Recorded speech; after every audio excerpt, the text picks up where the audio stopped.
mais uma vez, perseverando, né? Perseverando porque a gente tem que fazer a coisa acontecer, apesar dos obstáculos. O que é que eu havia falado há pouco tempo? A questão da espontaneidade, não é? O quão importante é que a gente consiga manter a nossa singularidade nas relações humanas de um modo geral, tá? Inclusive também no mundo do trabalho. A sua singularidade, a sua espontaneidade. Por quê? Porque a demanda de agora, ela é muito ostensiva e, em algumas vezes, a gente, na intenção de agradar o outro, a gente abafa a nossa espontaneidade, a nossa forma de compreender as coisas para se sentir aceito pelo outro. E isso é uma situação muito delicada. Então, a espontaneidade é a sua forma genuína de ser. E isso envolve vários aspectos da nossa vida, da nossa inteireza. Então, as pessoas espontâneas, comprovadamente, gratidão, boa tarde, Cláudio. As pessoas espontâneas, comprovadamente, elas conseguem estabelecer vínculos mais assertivos e mais duradouros. Porque, claro que se você vem com a sua transparência, com a sua espontaneidade, com a sua inteireza, vai se tornar uma pessoa muito mais atraente do que aquele que veste máscaras, que veste roupas, né, e feições que não estão coadunadas com a sua essência. Então, mesmo que a demanda seja muito grande, mesmo que a pressão, né, psicológica, a pressão da mídia seja muito grande, que nós não percamos a nossa espontaneidade. Porque aí você vai estar sempre alinhado com sua átma, com sua alma, e, logicamente, está em congruência com o seu ser, com a sua forma de existir. E nós somos muitos, somos milhões, somos bilhões de pessoas. E cada um de nós tem a sua singularidade.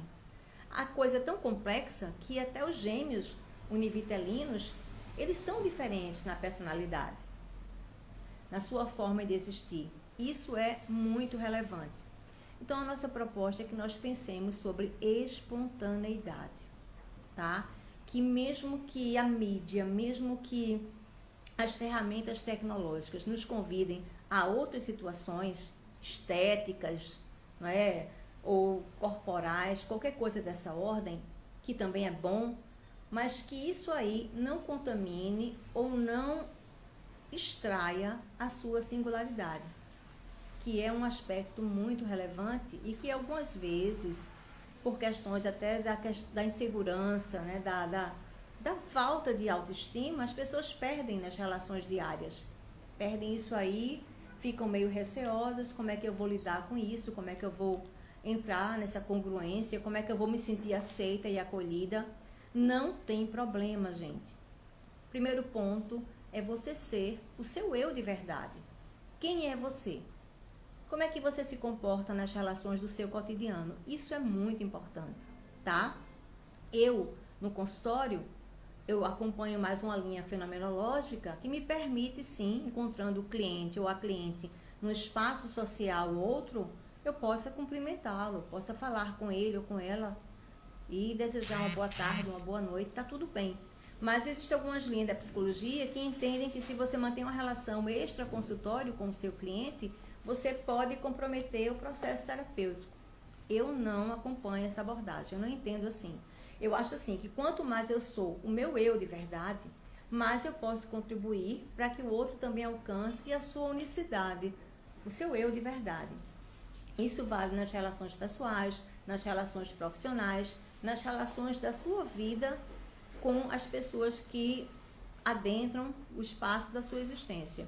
E outra coisa importante, quando você consegue se manter na sua singularidade, na sua unicidade, você atrai para perto as pessoas também que transitam nessa vibe da espontaneidade.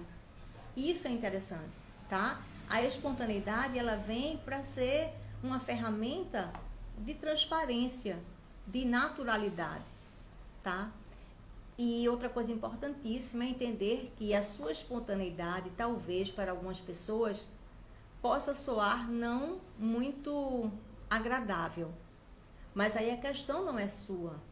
A questão é da outra pessoa que começa a não validar a sua espontaneidade, porque talvez a outra pessoa não consiga estar em consonância com a espontaneidade dela ou dele. E a gente tem que ver que as coisas têm um limite, não é? A gente não pode se sentir culpado se a nossa singularidade, nossa espontaneidade não agradou a ele ou a ela. Isso vai acontecer, gente. Vai acontecer porque nas relações humanas existe a atração e também existe a repulsão. Existe a convergência e também existe a divergência. E está tudo certo.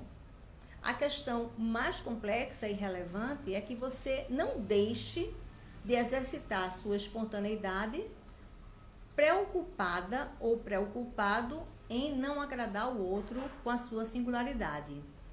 Isso pode adoecer a sua essência. Se nós formos nos preocupar como é que o outro está avaliando a minha espontaneidade e mais ainda estiver debochando, ridicularizando da minha espontaneidade, a questão reside em quem? No outro. Não reside em mim. Então, qual que é o recado? É que por mais que a demanda seja muito exaustiva, por mais que haja N fórmulas de felicidade por essa telinha, que não percamos a nossa espontaneidade. Que o que eu sou, como eu sou, se estenda para as minhas relações na vida, relações pessoais, relações profissionais, relações sociais, relações de grupos, dos mais diversos grupos nos quais nós fazemos parte. A nossa espontaneidade seja o nosso marco, seja o nosso diferencial, sempre em congruência com a nossa átma, com a nossa forma de existir, com a nossa energia psíquica, tá certo? E aí automaticamente fica tudo mais leve. Porque quando você dissocia a sua espontaneidade com as suas experiências do cotidiano, talvez corra-se o risco de uma desconexão da sua energia psíquica com os acontecimentos reais da sua vida. Quando você deixa de ser quem você é, na sua singularidade, preocupada com a avaliação, com o conceito que o outro faz sobre você, isso é extremamente adoecedor. Isso pode ser nevrálgico, não é? A gente tem que estar em consonância com a nossa átma, com a nossa alma e sentir que essa consonância me proporciona um bem-estar existencial. Partindo daí, essa congruência, tudo fica mais leve, tá? E lembrando também que é impossível agradar a todos. Isso aí não existe desde sempre, nunca existiu. Mas aqueles que participam da sua vida de alguma forma, que estão com você por admiração, por coerência, por pertencimento, isso importa. Isso é valoroso. Então você imagina se você está no mundo do trabalho 8 horas por dia, mais ou menos, e você não consegue em nenhum momento vivenciar, experienciar a sua espontaneidade. Está sempre se resguardando, está sempre se vigiando para que a sua espontaneidade não seja mostrada naquele universo. Mas cedo ou mais tarde, haverá um gatilho, haverá alguma situação que vai deixar você num desconforto emocional mediano ou severo. Então, a nossa espontaneidade é a nossa forma genuína de existir. E aí, então, isso é muito valoroso, tá? E a gente sabe que a sua espontaneidade possa ser que não agrade a algumas pessoas e tá tudo bem. Mas que você não deixe de ser espontâneo para servir a outros referenciais, para agradar, sabe, a pessoas que estão com você nesse momento, mas que não estarão com você na sua existência como um todo. Então, a minha ideia hoje basicamente é essa daí, trabalhar essa congruência. Espontaneidade é um quesito chave para que a gente se sinta bem, para que a gente consiga estar em consonância com a nossa existência e, logicamente, atrair para o nosso universo de relacionamento as pessoas também que estão de bem com a sua espontaneidade, tá? Não tem receita pronta, só é você deixar a sua alma falar por você. A sua átma está alinhada com os seus gestos, com a sua forma de ser, de vestir, de falar.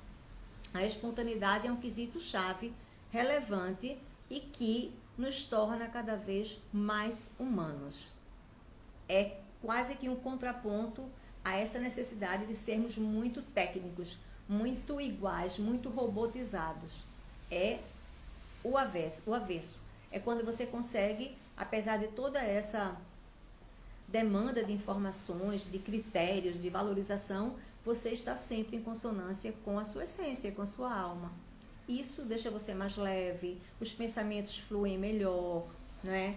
A perspectiva de você criar novos projetos vem também porque você está nessa coerência neuroquímica e comportamental.